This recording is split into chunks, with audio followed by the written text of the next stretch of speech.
Hi hello friends, മണിമുത്ത് സീരിയലിൻ്റെ promo വിശേഷങ്ങളിലേക്ക് എല്ലാവർക്കും സ്വാഗതം. അങ്ങനെ മണിക്കുട്ടി തൻ്റെ ഫോൺ കാണാത്തതിൻ്റെ ടെൻഷനാണ് കേട്ടോ.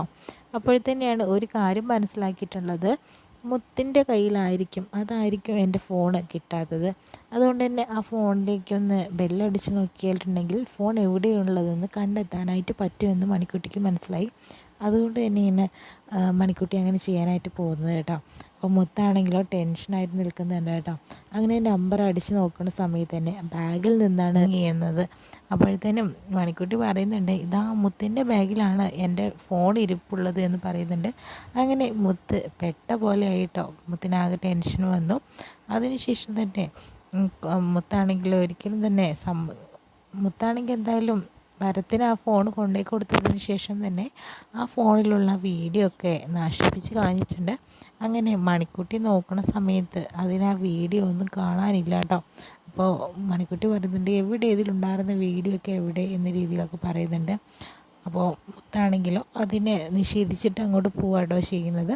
അപ്പോഴത്തേനും ഉമ്മയോട് പറയുന്നുണ്ട്, ആൻറ്റി ഇതിനകത്തുള്ള വീഡിയോ ഒന്നും കാണാനില്ല, എല്ലാം തന്നെ ഡിലീറ്റായി പോയിട്ടുണ്ടെന്ന് പറയുന്നുണ്ട് കേട്ടോ. ഇത് മുത്താണ് കാരണം, മുത്താണ് ഇങ്ങനെ ചെയ്തിട്ടുള്ളത്, അവിടെ എന്തിനാണ് ആൻറ്റി ഇങ്ങനെയൊക്കെ ചെയ്യുന്നത് എന്നൊക്കെ ചോദിക്കുന്നുണ്ട് ഉമ്മയോട്. ഉമ്മയാണെങ്കിലോ പറയുന്നുണ്ട്, അതൊക്കെ മുത്തിൻ്റെ ശരികളാണ് മോളെ, അവൾ വിചാരിച്ച് വെച്ചിരിക്കുന്നത് വേറെ രീതിയിലാണ്, അവളെ തെറ്റിദ്ധരിപ്പിച്ച് വെക്കാനും ഇവിടെ കുറേ ആളുകളൊക്കെ ഉണ്ടല്ലോ, അതുകൊണ്ടാണ്. എന്തായാലും മുത്തിൻ്റെ ശരി എപ്പോഴും എന്താ ഇങ്ങനെ ആൻറ്റി എന്നൊക്കെ ചോദിച്ച് വിഷമിച്ചുകൊണ്ടിരിക്കുക കേട്ടോ മണിക്കുട്ടി. എങ്ങനെയെങ്കിലും തൻ്റെ അച്ഛനെ കണ്ടെത്തണം, അതിനു വേണ്ടി തന്നെ കണ്ണ് കെട്ടിയിട്ടാണല്ലോ ആ സ്ഥലത്തേക്ക് മണിക്കുട്ടി എത്തിയിട്ടുള്ളത്. അതുപോലെ തന്നെ ഉമ്മയോട് കണ്ണ് കെട്ടാനായിട്ട് പറയുന്നുണ്ട്. അങ്ങനെ കണ്ണ് കെട്ടിയിട്ട് സമയത്ത് തന്നെ ഓട്ടോ ഡ്രൈവർ ചോദിക്കുന്നുണ്ട്, എന്തിനാണ് കണ്ണ് കെട്ടുന്നത്, ഇതൊരു ടാസ്ക് ആണെങ്കിൽ ജയിച്ചാൽ സമ്മാനം ഉണ്ടെന്നൊക്കെ മണിക്കുട്ടി അങ്ങോട്ട് പറയാട്ടോ. ആ ബിൽഡിങ്ങിലേക്ക് എത്തുകയാണ് ചെയ്യുന്നത് മണിക്കുട്ടിയും അതുപോലെ തന്നെ ഉമ്മയും. അങ്ങനെ അവിടെ നിന്ന് കൃഷ്ണയെ കാണുമെന്നാണ് തോന്നുന്നത്. കാരണം എന്ന് വെച്ചിട്ടുണ്ടെങ്കിൽ എന്തായാലും മണിക്കുട്ടി അവിടെ ഒരാളെ കണ്ടിട്ട് അതിശയിച്ച് നിൽക്കുന്നതായിട്ട് കാണിക്കുന്നുണ്ട്.